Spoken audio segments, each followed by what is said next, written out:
आज भी नियम है, नौमी तिथि के दिन अगर भगवान नारायण के चरणों में हल्दी और कुंकू दोनों चीजें चढ़ाई जाए तो नारी कभी विधवा होकर नहीं मरती। आज भी लिखा है, अखंडता को पाने के लिए भगवान नारायण के सीधे चरण में हल्दी और उल्टे चरण में हरोली चढ़ाई जाती है। दुनिया के लिए बहुत कुछ करा, परिवार के लिए, कुटुंब के लिए, सबके लिए बहुत कुछ करा, पर आपको यश नहीं मिल रहा। तो बेलपत्री के पेड़ के नीचे हल्दी का शिवलिंग का निर्माण करो। हल्दी पिसी हुई हल्दी का शिवलिंग का निर्माण करो, उसका पूजन कर कर घी का दिया लगाकर भगवान शंकर की वही हल्दी का शिवलिंग का तिलक अपने हृदय पर, चाहे पुरुष हो चाहे स्त्री हो, अपने हृदय पर कंठ के पास उस तिलक को लगाएं और बाबा का विसर्जन उसी बेलपत्री के पेड़ के नीचे जल डालकर कर दें। महाराज, यश मिलना प्रारंभ हो जाता है। केवल ये यश के लिए ही नहीं होता, इसका एक क्रम और है। मान लो आप किसी मीटिंग में बैठे हो, किसी अच्छी जगह पर बैठे हो, किसी कंपनी के इंटरव्यू में बैठे हुए हो, कोई कंपनी आपके कॉलेज में आई है और आप उसमें सिलेक्ट नहीं हो रहे, तो उसके लिए भी ये कार्य पूर्ण है हमारा, उसके लिए। और ये कहां पर भी काम आता है महाराज। मान लो आप किसी कार्य के लिए जा रहे हो और वो कार्य बहुत जरूरी है कि इस व्यक्ति से मुझे ये पैसे निकलवाना है, इस व्यक्ति से मुझे ये काम निकलवाना है, और वो व्यक्ति बहुत दिन से हाथ में आ ही नहीं रहा, तो उसके लिए भी ये कार्य किया जाता है।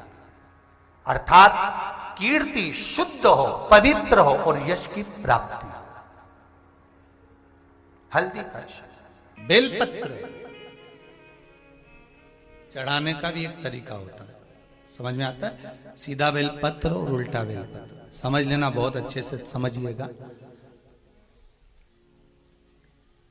शिव जी के सम्मुख में शंकर भगवान के शिवलिंग पर जब बेलपत्र चढ़ता है तो बेलपत्र का जो सीधा भाग होता है वो शिव जी के शिवलिंग पर होना चाहिए, उल्टा भाग ऊपर होना चाहिए। बहुत ध्यान से समझना हो।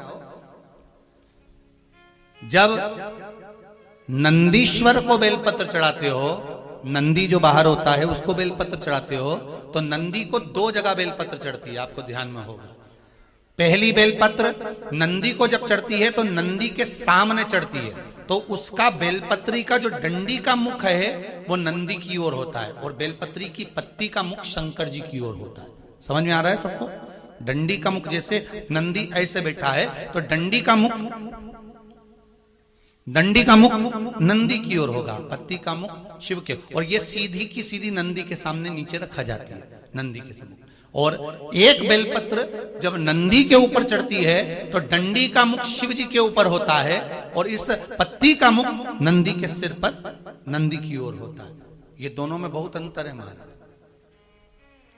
जैसे कोई बच्चा कोई कंपटीशन एग्जाम के लिए जा रहा हो या कोई परीक्षा देने के लिए जा रहा हो और पढ़ाई करे, स्मरण करे, तैयारी करे, वो अपनी जगह पर है। और ऐसा नहीं होता कि बच्चे पढ़ते नहीं है या तैयारी नहीं करते हैं। इसके बाद भी अगर उनका इंटरव्यू में पास नहीं होते या एग्जाम में पास नहीं होते तो उसके लिए ये दोनों बेलपत्री बड़ी काम करती है। बहुत ध्यान देना, जो नंदी के सामने बेलपत्र रखकर जाना, शिव जी के सम्मुख में बेलपत्र रखकर जाना, मतलब नंदी के सम्मुख में जब रखाएगी तो डंडी जम के बोली है कहां होना चाहिए?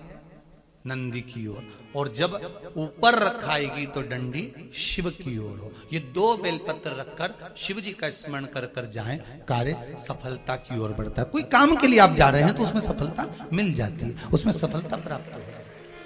शिव जी को बेलपत्र चढ़ा रहे हो, जो चिकना भाग है, सीधा भाग शिव जी के ऊपर, शंकर भगवान के ऊपर। थाली में अगर शिवलिंग का निर्माण कर रहे हो, पार्थिव शिवलिंग का निर्माण कर रहे हो, तो थाली में जब बेलपत्र रखोगे तो सीधी रखोगे, फिर उसके ऊपर शिवलिंग का निर्माण करो।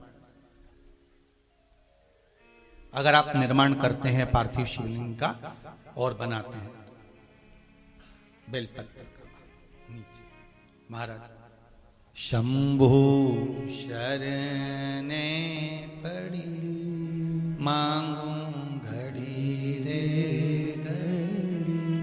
दुख काटो, दया करी ने दर्शन। महाराज शिव महापुराण की कथा कर रही है। विदवल उरुतपल को माता कुंदुक का प्रहार कर कर, माता पार्वती जी ने कुंदुक प्रहार कर कर उनका संहार कर दिया। शिव जी का नाम कुंदकेश्वर महादेव पड़ गया। कुंदकेश्वर महादेव को सबसे ज्यादा कोई चीज चढ़ती है तो सफेद पुष्प चढ़ता है। कौन सा पुष्प चढ़ता है? जम के बोलिए जरा। सफेद पुष्प। इसलिए निवेदन है, महालक्ष्मी पूजन करने वालों, लक्ष्मी जी की पूजन करने वालों, माता लक्ष्मी का स्मरण करने वालों, थोड़ा सावधानी से स्मरण करिएगा।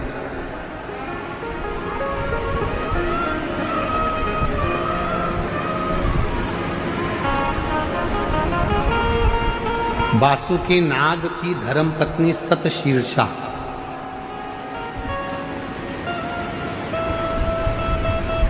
कौन की पत्नी है? सतशीर्षा वासुकी नाग की पत्नी सतशीर्षा। शिव जी के गले में जो नाग पड़ा रहता है, शंकर जी के गले में जो सर्प होता है, उसकी पत्नी का नाम है सतशीर्षा। बोलो जरा, नाम बोलो। आवाज नहीं आई। सतशीर्षा ये वासुकी नाग की धर्म पत्नी है। जो शंकर जी के गले में नाग पड़ा है उसकी धर्म पत्नी।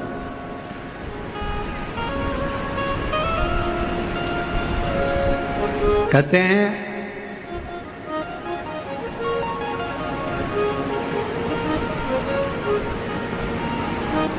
जब गर्भाशय के अंदर, पेट के अंदर या गर्भाशय के अंदर कोई गांठ पड़ जाती है, कोई गठान आ जाती है या पथरी हो जाती है, तो दुर्वा का जो दुर्वा बोलते हो, दूब बोलते हो उधर, जो हरी हरी दुर्वा होती है, गणेश जी को चढ़ती है दुर्वा। एक बेलपत्र शिव जी के शिवलिंग पर चढ़ाकर वासुकी नाग का स्मरण कर कर सतशीर्षा माता का नाम लेकर यदि प्रातः के समय पर वो बेलपत्र और वो दुर्वा खाना प्रारंभ करा जाए तो लगभग 20 से 22 दिन लगते हैं, और गर्भाशय में कोई गठान हो, पथरी हो, तो वो धीरे धीरे गलना प्रारंभ कर देती है। सतशीर्षा नाम की इतनी महत्व। और सतशीर्षा नाम यहां भी काम आता है जब कोई नारी के, स्त्री के रजस्वला धर्म की कोई तकलीफ हो, नारी को रजो धर्म से जुड़ी हुई कोई प्रॉब्लम हो, रजो धर्म से जुड़ी हुई, रजस्वला धर्म से जुड़ी हुई, 15 दिन 20 दिन तक रजो धर्म ही जा रहा हो, या रजो धर्म से जुड़ी हुई कोई प्रॉब्लम हो, या रजस्वला धर्म से जुड़ा हुआ कोई भी कारण हो, या पेट में दर्द हो, या तकलीफ हो, या कष्ट हो, तो केवल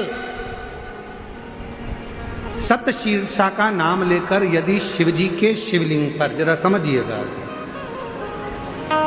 जैसे ये शिवलिंग है और शिवलिंग है, सतशीर्षा का नाम लेकर अशोक सुंदरी वाली जो जगह है, यहां से जल चढ़ाते चढ़ाते शिवलिंग के चारों तरफ 7 बार यदि जल की धार लगाई जाए और उसी का जल झेलकर नंदी के पास बैठकर सतशीर्षा का नाम लेकर अगर पिया जाए तो रजो धर्म से जुड़ी हुई जितनी भी तकलीफ हो, रजस्वला धर्म से जुड़ी हुई जितनी भी तकलीफें होती हैं, वो धीरे धीरे समाप्त होने लगती है। सतशीर्षा वासुकी नाग जी की धर्म पत्नी का नाम है सतशीर्षा।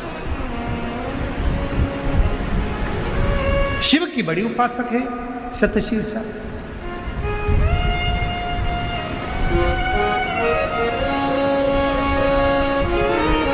कहते हैं जब समुद्र का मंथन हुआ, देवता और राक्षसों ने मिलकर मंथन करा और वासुकी नाग की नेति बनाकर, सुमेरु पर्वत की रई बनाकर जब मंथन करना प्रारंभ करा कच्छप भगवान की पीठ पर, और मंथन करते करते जब सब लक्ष्मी, माणिक, मोती, ऐरावत, अप्सरा, गंधर्व सब आनंदित, विष, अमृत सब निकल गया, तब आखिरी में जो नेति थी, वासुकी नाग थे, उनको ले जाकर एक कोने में डाल दिया। घिसते घिसते घिसते घिसते वासुकी नाग का पूरा शरीर बेकार हो चुका था, पूरा शरीर बेकार हो गया। तब शिव महापुराण की कथा कहती है, सतशीर्षा ने अपने पति वासुकी से कहा कि तुम चिंता मत करो, तुम्हारे शरीर में बहुत कष्ट हो रहा है, मैं जानती हूं, मैं ये जानती हूं कि तुम्हारे शरीर में कष्ट हो रहा है, तुम चिंता मत करो। सतशीर्षा ने अपने पति के पास में बैठकर शिव के नाम का उच्चारण करना प्रारंभ करा। तब देव अधिदेव महादेव जिस जगह पर वासुकी नाग पड़े हुए थे, गिरे हुए थे, रखे हुए थे, क्योंकि शरीर की हड्डियां टूट चुकी थी, पूरा शरीर कंकाल हो चुका था, मंथन कर सतशीर्षा ने उनके पास में बैठकर शिव जी के नाम का उच्चारण करा और भगवान के नाम का जो उच्चारण किया, तब देव अधिदेव महादेव प्रकट हुए और भगवान वासुकी को शिव जी ने कहा कि तूने इतना कष्ट झेला है देवताओं के लिए, इसलिए मैं तुझे अपने गले में धारण करूंगा। वासुकी को सतशीर्षा के कहने पर वासुकी नाग को शंकर भगवान ने अपने गले में धारण कर दिया। सतशीर्षा वासुकी नाग देवता की धर्म पत्नी, एक ऐसी धर्म पत्नी जो भगवान शंकर की आराधना में, साधना में, भजन में, कीर्तन में, स्मरण में डूबी रहे। वो भक्ति और एक मुक्ति।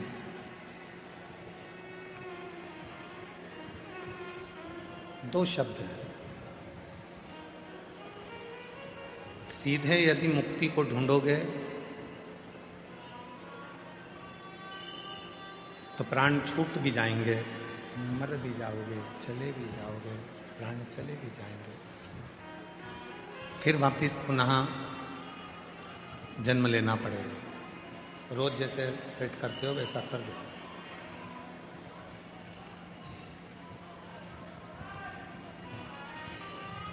सीधे मुक्त होना, प्राण चले गए, शरीर चला गया, फिर वापिस जन्म लिया और जन्म लेकर फिर इस संसार सागर में आ गए।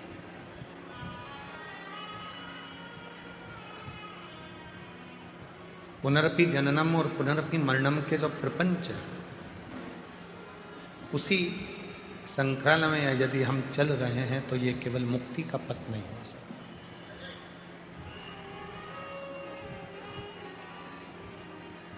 शिव महापुराण की कथा कहती है, जब व्यक्ति के जीवन में भक्ति बढ़ती है, भक्ति का प्रवेश होता है और वो भक्ति इतनी अविरल हो जाती है, इतनी अविरल हो जाती है, तो परमात्मा को तुम्हें वापिस भेजना नहीं होता। परमात्मा आपको जब लेकर जाता है तो अपनी शरणागति में उसको रख लेता है, फिर वापिस नहीं भेजता। बस भक्ति को बढ़ाना है, भक्ति को बढ़ा दो। ये चल रहा है ये वाले, जितना भक्ति बढ़ेगी उतना सुख पाओ।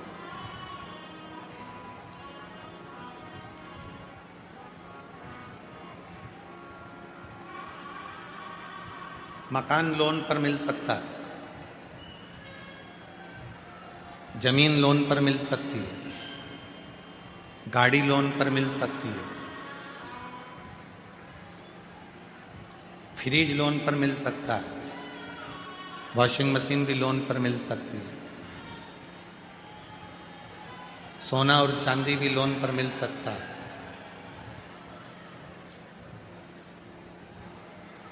गाड़ी लोन पर मिल जाएगी, जमीन लोन पर मिल जाएगी, प्रॉपर्टी लोन पर मिल जाएगी, बंगला लोन पर मिल जाएगा, सब कुछ लोन पर मिल सकता है। पर एक भक्ति और दूसरी मुक्ति, ये कभी लोन पर नहीं मिलती। ये दोनों लोन पर नहीं मिलेगी, ना भक्ति लोन पर मिलेगी, ना मुक्ति लोन पर मिलेगी। दोनों में लोन नहीं मिल सकती। अपने को खुद स्वयं के प्रबलता से, स्वयं के भाव से भक्ति को प्रकट करना। और मैंने तेरे ही भरोसे बाबा, तेरे ही भरोसे हवा बिच उड़ती जावांगी बाबा, डोर हर तो छड़ी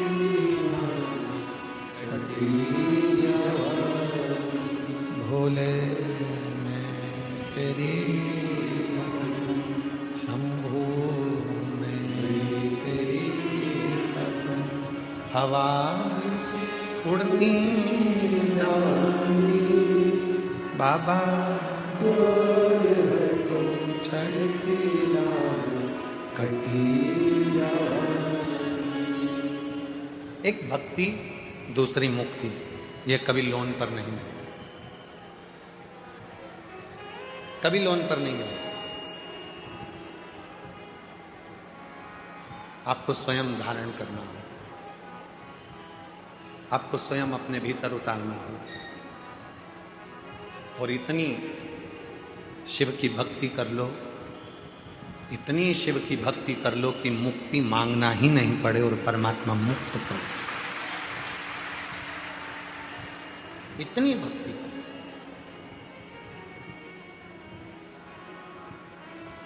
और इतनी जल्दी भक्ति मिलती भी नहीं है। चंदन का तिलक लगा लो और माला पहन लिए और सोचा कि भक्ति मिल गई, तो नहीं मिलेगी, बहुत कठिन। मंदिर में जाकर बैठ गए और सोचा कि भक्ति मिल गई, बहुत कठिन। तीर्थ में जाकर बैठ गए और सोचा कि भक्ति मिल गई, नहीं मिल सकती। गंगा यमुना के तट पर जाकर बैठ गए और सोचा कि भक्ति मिल जाएगी, नहीं मिल सकती, नहीं मिल, इतनी जल्दी नहीं मिल सकती। बहुत परीक्षा लेता है, बहुत, तब जाकर भक्ति प्राप्त होती है।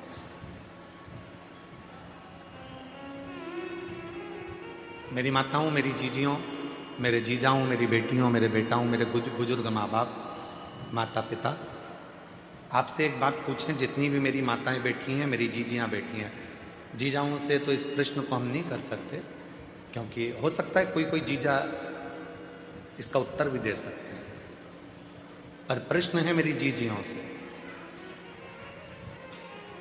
नमकीन घर में जब भी तुम तलते हो या नमकीन घर में बनाते हो, तो उसको तेज आंच में बनाते हो। गैस की आंच कैसी रखते हो? तेज। अग्नि कैसी रखते हो? तेज। और जब मीठा कुछ बनाते हो तो गुलाब जामुन बना रहे हो, हलवा सेकना है, सीरा बनाना है, मीठी थुली बनाना है,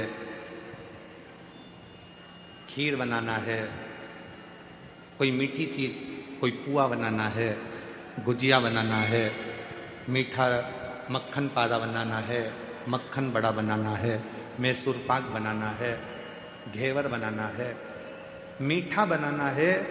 तो मेरी जीजियां सब जानती हैं कि मीठा बनाने के लिए आंच को, अग्नि को थोड़ा धीमा रखा जाता है। बोलो सही है कि गलत है? नमकीन बनाना है तो आंच को तेज करना पड़ेगा, और नमकीन बनाना है तो आंच को तेज कर कर तला निकाला। भजिया तेज आंच में, नमकीन तेज आंच में, पोहा तलना है तेज आंच में, चने की दाल तेज आंच में। जितना नमकीन बना रहे हो उसको तेज आंच में बनाना पड़ेगा। पर मीठा, गुलाब जामुन, मक्खन पाड़ा, मैसूर पाक, बेसन चक्की, हलवा, सीरा, खीर, जो भी बनाना है उसको धीमी आंच में बनाना पड़ेगा, धीमी आंच में।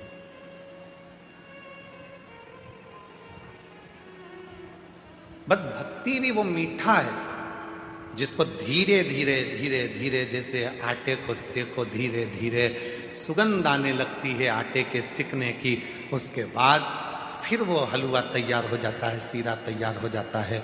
गुलाब जामुन को भी धीमी आंच में सेके जाओ, सेके जाओ, उसमें स्वाद और कलर अपने आप बदल जाता है। गुजिये को धीमी आंच में सेके जाओ, उसका कलर और आनंद सुगंध अपने आप आना चालू हो जाती है। उसी तरह अपने आप को मिठाई समझो और भक्ति के आनंदमय भावों में इसको सेकना प्रारंभ करो। धीरे धीरे धीरे धीरे जब भक्ति करते जाओगे तो इसका कलर भी चेंज होगा, स्वाद भी चेंज होगा और सुगंध भी चेंज होगा।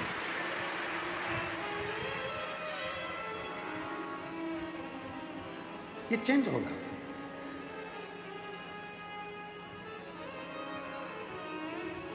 भक्ति वो मिठास है जो धीरे धीरे प्रवेश करती है। भगवान शिव का नाम कुंदकेश्वर पड़ गया। एक बात का हमेशा ध्यान रखिए, जब राह में चलते हुए, कोई कार्य को करते हुए, कोई आगे बढ़ते हुए, कोई बीच में अगर अटकल आ रही है, कुछ कार्य अटक गया है, तो कुंदकेश्वर महादेव का स्मरण करिए। कौन से महादेव का करना है? कुंदकेश्वर।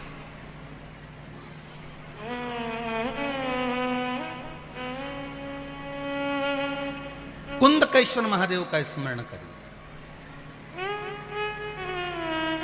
अच्छा, कई लोग एक प्रश्न करते हैं, गुरुजी ये बताओ कि आप बताते हो कि कुंदकेश्वर का स्मरण करो या उद्धूतेश्वर का स्मरण करो या फिर ये देवता का स्मरण करो महाराज, तो ये मंदिर में जाना पड़ता है क्या इनके? तो शिव महापुराण की कथा कहती है आप किसी भी मंदिर में जाएंगे और जिस देवता का नाम लेकर आप जल चढ़ाएंगे उस समय पर वो देवता उसको स्वीकार कर लेता है। आप जिस मंदिर में जा रहे हो, आप किसी मंदिर में जाकर पशुपति व्रत कर रहे हो तो पशुपतिनाथ उसको स्वीकार कर लेगा। आप किसी मंदिर में जाकर केदारनाथ जी के नाम से जल चढ़ा रहे हो, केदारनाथ भगवान उसको स्वीकार कर लेगा। आप किसी मंदिर में जाकर त्र्यंबक के नाम का जल चढ़ा रहे हो, त्र्यंबकेश्वर भगवान उसको स्वीकार कर लेगा। आप किसी मंदिर में जाकर महाकाल के नाम का जल चढ़ा रहे हो, महाकालेश्वर बाबा उसको स्वीकार कर लेगा। वो उसको प्राप्त कर लेता है, वो उसको ग्रहण कर लेता। महाराज, श्री शिवाय नमस्तुभ्यम, श्री शिवाय नमस्तुभ्यम। कुंदकेश्वर महादेव का नाम का स्मरण कर लेने पर जीव सुख पा जाता है। आज एक कोई इन्हीं पंडित श्री रमेश मेंदोला मित्र मंडली का ही कोई एक सदस्य सुबह मिलने के लिए आए थे, शायद वो बैठे भी होंगे।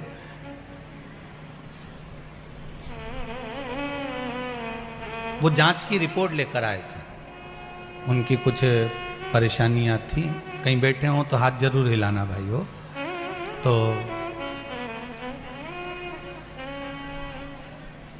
मस्तक पर उनके बिंदी लगी हुई थी और उन्होंने कहा गुरुदेव,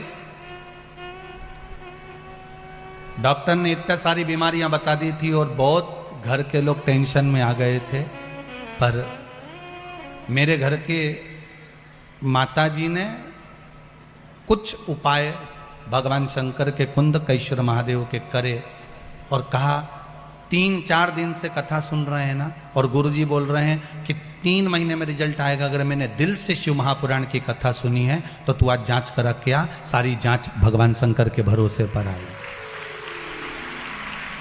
वो अगर कथा में बैठे हो तो जरूर हाथ हिलाना भाई हो। तो उन्होंने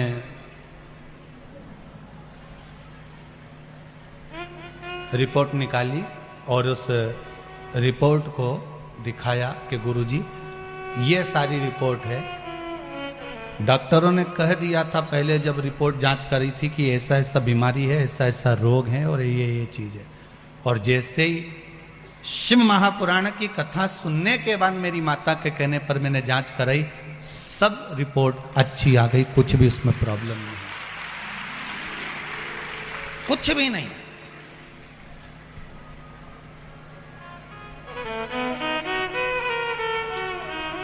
आप बाबा पर विश्वास करते हो तो बाबा आपका साथ देगा।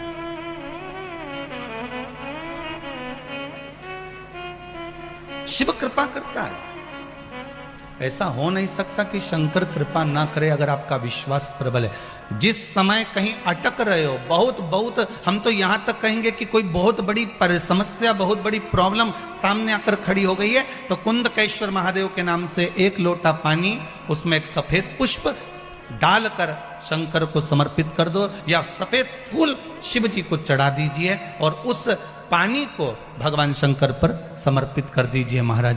और उसके बाद आप आगे बढ़ जाइए, फिर कोई डरने की जरूरत नहीं होगी, शिव उसको संभाल लेगा। कुंदकेश्वर महादेव संभाल।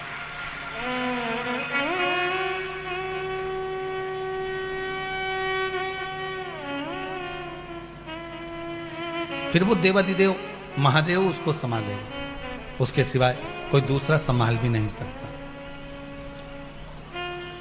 संभालने वाला वो शंकर ही हो सकता है।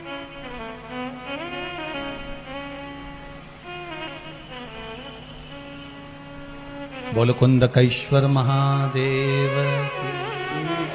भगवान कुंदकेश्वर महादेव के रूप में विराजमान हो गए। एक बार भगवान शंकर माता पार्वती को लेकर काशी घूमने के लिए गए, और काशी घूमने के लिए गए तब माता पार्वती जी ने भगवान शिव से कहा, भोलेनाथ आप मेरे साथ इस काशी में विराजमान होइए। शंकर पार्वती काशी में विराजमान होने के लिए बैठे ही थे, इतने में भगवान शंकर को याद किया गया, तो शिव जी बैकुंठ के लिए भगवान विष्णु से मिलने के लिए चले गए। माता पार्वती के नैनों में जल भर गया, आप हमारे साथ आए हो, भ्रमण करने के लिए आए हो, और आप हमें अकेला छोड़कर जा रहे हो। शंकर भगवान ने कहा, चिंता मत कर पार्वती, सामने अशोक का वृक्ष है, इस अशोक के वृक्ष से जो तू मांगेगी तुझे प्राप्त हो जाएगा, तेरा एकांत समाप्त हो जाएगा।